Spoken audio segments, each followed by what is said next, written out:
नमस्कार दोस्तों, स्वागत है आपका हमारे YouTube चैनल संस्कार और संस्कृति में। दोस्तों, आज मैं इस शिवरात्रि पर आपको बताऊंगी कौन से शिवलिंग पर अभिषेक करने पर क्या फल मिलेगा तथा आप उस शिवरात्रि पर और क्या कर सकते हैं जिससे भगवान शिव शंकर आपसे जल्दी ही प्रसन्न हो जाएं। तो आइए जानते हैं। दोस्तों, जानने से पहले अगर आपने हमारा चैनल अभी तक सब्सक्राइब नहीं किया है तो जल्दी से कर लीजिए ताकि हमारे आने वाले वीडियोस की नोटिफिकेशन सबसे पहले पहुंचे आप तक। दोस्तों, भोलेनाथ पर अभिषेक तो हमेशा करना चाहिए, लेकिन शिवरात्रि पर कुछ खास होता है। इस दिन भगवान शिव जी का विशेष रूप से प्रिय माना जाता है। कई ग्रंथों में इस बात का वर्णन मिलता है। भगवान शिव का अभिषेक करने पर उनकी कृपा हमेशा बनी रहती है, मनोकामनाएं पूरी होती रहती हैं। धर्म सिंधु के दूसरे परिच्छेद के अनुसार अगर किसी खास फल की इच्छा हो तो भगवान के विशेष शिवलिंग की पूजा करनी चाहिए। तो दोस्तों, आज मैं आपको बताऊंगी किस शिवलिंग की पूजा करने से आपको कौन सा फल मिलेगा। सोने के शिवलिंग पर अभिषेक करने से आपको शक्ति लोक यानी कि स्वर्ग की प्राप्ति होती है। मोती के शिवलिंग पर अभिषेक करने से रोगों का नाश होता है। हीरे से निर्मित शिवलिंग पर अभिषेक करने से दीर्घायु की प्राप्ति होती है। पुखराज के शिवलिंग पर अभिषेक करने से धन लक्ष्मी की प्राप्ति होती है। स्फटिक के शिवलिंग पर अभिषेक करने से मनुष्य की सारी मनोकामनाएं पूरी हो जाती हैं। नीलम के शिवलिंग पर अभिषेक करने से सम्मान की प्राप्ति होती है। चांदी से बने शिवलिंग पर अभिषेक करने से पितरों को मुक्ति मिलती है। तांबे के शिवलिंग पर अभिषेक करने से लंबी आयु की प्राप्ति होती है। लोहे के शिवलिंग पर अभिषेक करने से शत्रुओं का नाश होता है। आटे से बने शिवलिंग पर अभिषेक करने से रोगों से मुक्ति मिलती है। मक्खन से बने शिवलिंग पर अभिषेक करने पर सभी सुख प्राप्त होते हैं। गुड़ के शिवलिंग पर अभिषेक करने से आपको अन्न की प्राप्ति होती है। महाशिवरात्रि पर हम लोग अर्धरात्रि में भगवान शिव की पूजा करते हैं।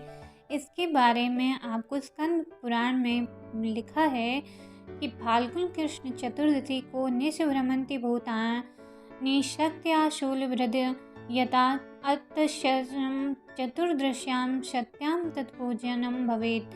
अर्थात रात्रि के समय भूत प्रेत पिशाच शक्तियाँ और स्वयं शिव जी भ्रमण करते हैं, अतः उस समय इनका पूजन करने से मनुष्य के सारे पाप दूर हो जाते हैं। दोस्तों, इसके बारे में शिव पुराण में भी बताया गया है कि रात के जो 4 पहर होते हैं उसके बीच के जो 2 पहर होते हैं उन्हें निषेध काल कहा जाता है और विशेषता उसी काल में की हुई भगवान शिव की पूजा अभिष्ट फल को देने वाली होती है। ऐसा जानकर कर्म करने वाला मनुष्य अत्युक्त फल का भागी होता है। चतुर्दशी तिथि के स्वामी शिव हैं, अतः ज्योतिष शास्त्रों में इसे परम कल्याणकारी कहा गया है। वैसे तो शिवरात्रि हर महीने में आती है, परंतु फाल्गुन कृष्ण चतुर्दशी को महाशिवरात्रि कहा गया है। शिव रहस्य कहा। ईशान को संहिता के अनुसार बताया गया है कि फाल्गुन कृष्ण चतुर्दशी की रात्रि में आदिदेव भगवान शिव करोड़ों सूर्यों के समान प्रभाव देने वाले लिंग रूप में प्रकट हुआ, इसीलिए इसी महाशिवरात्रि। शिव पुराण के विद्येश्वर संहिता में कहा गया है कि शिवरात्रि के दिन ब्रह्मा जी और विष्णु जी ने अनन्य दिव्य उपहारों द्वारा सबसे पहले शिव पूजन किया था। इससे प्रसन्न होकर महेश्वर ने कहा था कि आज का दिन एक महान दिन है, इससे तुम्हारे द्वारा जो आज मेरी पूजा हुई है इससे मैं तुम लोगों पर बहुत प्रसन्न हूँ। इसी कारण यह दिन मेरे लिए परम पवित्र और महान से महान होगा। आज की यह तिथि महाशिवरात्रि के नाम से विख्यात होकर मेरे लिए परम प्रिय होगी। इस समय में जो मेरे लिंग वेर की पूजा करेगा वह पूरे जगत की सृष्टि और पालन आदि कार्य भी कर सकता है। जो महाशिवरात्रि के दिन रात निराहार एवं जितेंद्रिय रहकर अपनी शक्ति के अनुसार निश्चल भाव से मेरी यथोचित पूजा करेगा, उसको मिलने वाले फल का वर्णन सुनो।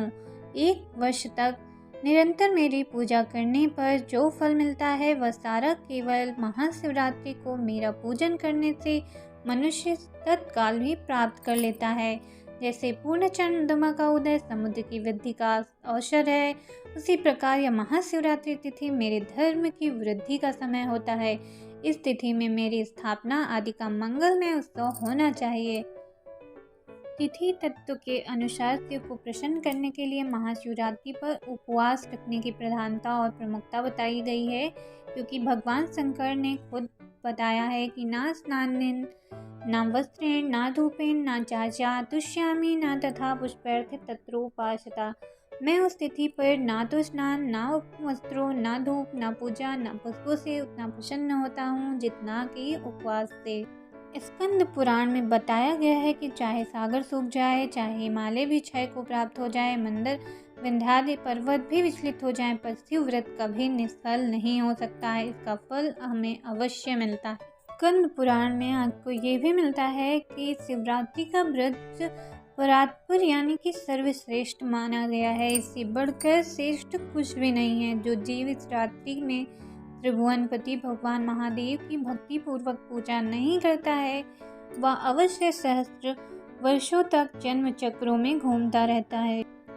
ब्रह्म वैवर्त पुराण में ये भी बताया गया है कि एकादशी को जितना अन्न खाने से पाप लगता है, और शिवरात्रि, रामनवमी तथा जन्माष्टमी के दिन उतना ही अन्न खाने से दुगना पाप लगता है।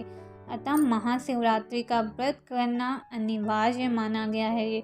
तो दोस्तों, कैसी लगी हमारी ये जानकारी कमेंट करके ज़रूर बताएं। लाइक करें और अपने दोस्तों में शेयर करना बिल्कुल ना भूलें।